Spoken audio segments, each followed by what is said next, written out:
So here in session 4, we're going to take what we've just learned about EQ and we're going to start to implement that knowledge into techniques. So I'm going to give you a couple of formulas that you can use. They're really simple. No matter what amplifier you plug into, you can use these techniques and it will help you develop a good sound out of it. What you want to keep in mind when EQing is not necessarily what just sounds good, but you also want to keep in mind what sounds bad. Now, we can use certain words to describe what sounds good, but we can also use certain words to describe what sounds bad. So when you're EQing, some things you want to keep in mind are, does this sound harsh? Does this sound uncomfortable? Does this sound irritating? It just basically, do the words too much come to mind? And if so, you want to not only look for what sounds good, but sometimes what sounds good can just be eliminating what sounds bad. Now, a word that comes to mind that I like to use to describe a good sounding guitar is the word natural. A natural sounding guitar is going to be something that doesn't have too much of anything. So it's not going to have too much highs, so it's not going to sound harsh and irritating. It's not going to have too much mid-range to where when I play it, it's not going to feel uncomfortable.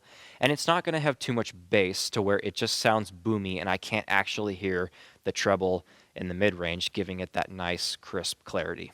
So before we start to actually talk about where to put the EQ settings at first, I want to just quickly mention volume. Sometimes it doesn't really matter where you have the volume of your amplifier. If it's too loud, you can't EQ the harshness or the bad frequencies out of the guitar amplifier. So you want to make sure that you're going to be playing at a volume that's at least comfortable. That way you're going to be able to dial in the EQ a little bit easier. So if you like to play your guitar amp at really, really loud volumes, you can more or less expect, no matter what amp you plug into, that there are just going to be things that are going to irritate your ears. That's just how we hear. Like if you turn your car stereo up way too loud, it's going to hurt your ears. And what we then try to do to compensate that naturally is to go to our equalizer. So you always want to make sure that you're having a good blend of volume and EQ, because when you start adding frequencies, then your volume is generally going to increase. So with that in mind, we want to start with the volume a little bit less than we'd actually like it. So the first technique I'm really going to talk about is just set all of your EQ knobs to 0. And then play your guitar, make sure you have some volume in there, and then just bring in one frequency at a time. Start with the treble knob, move to the bass knob, and then lastly add in mid-range. What this technique is going to do is that you're going to start to add clarity to the high end, because it's going to start out very, very muffled. So the first frequency we want to start to bring in is the treble or the high end. All you have to do here is just turn your treble up to where it starts to be comfortably clear, but if it starts to be too much, stop. And then move on to bass, because when you start to add high frequencies without the bass, the sound is going to start to get thin. So at this point, we want to start adding in bass.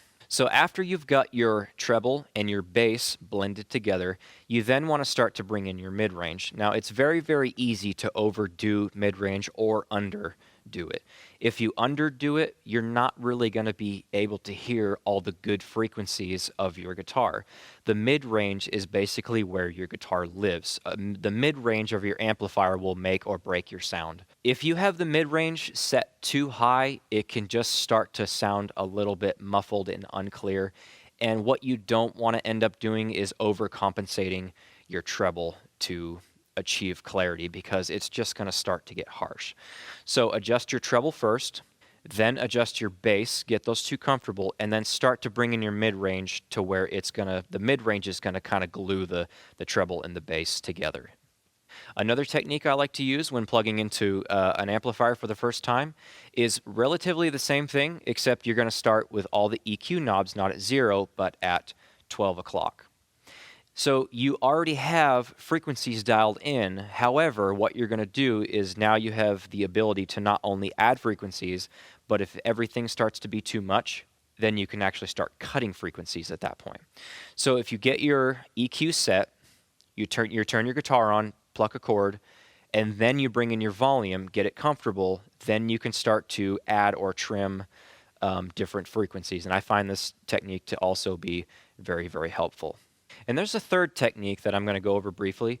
If you have a smaller combo amp, a solid state amp, that maybe is like a practice amp you got with maybe like a starter kit or something, maybe no matter what you do, when you plug into it, it just doesn't sound good. This last technique is something that I've actually tried with one of these amplifiers. It worked for me. It doesn't necessarily work on every amplifier, and I would definitely recommend doing the other two techniques first before trying this one. This one's kind of like a last resort.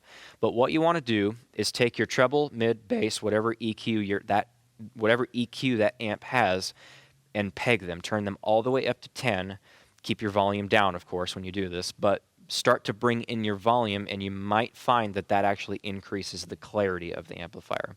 It by no means is a cure-all for every amp that's like this, but depending on your amplifier, it can sometimes help. Now, I said in this session I was going to talk a little bit more about presence control. And I want to talk about this lastly because if you have a presence control on your amplifier, what you're going to want to do is with your volume, you're just going to want to set it and leave it.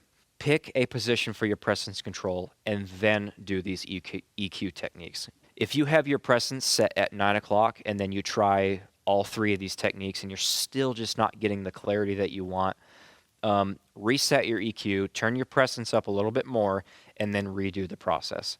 What you don't want to be doing is fighting your presence and your treble at the same time, since both knobs are competing for high-end frequencies. So before we move on to session 5 and we start talking about effects, I just want to remind you one more time, because this is important. Don't play your amp and try to EQ it at loud volumes. If loud volumes irritate your ears, you're never going to be able to dial that out with the turn of a knob. Make sure you're playing your amplifier at comfortable volumes, because you're going to be able to EQ your amp more and get the sound you want. And lastly, don't be afraid to talk to other guitar players that you may know. Getting a second opinion on tone and maybe their tone shaping techniques might actually help you hone your skills in and sharpen your skills to dial in your guitar sound.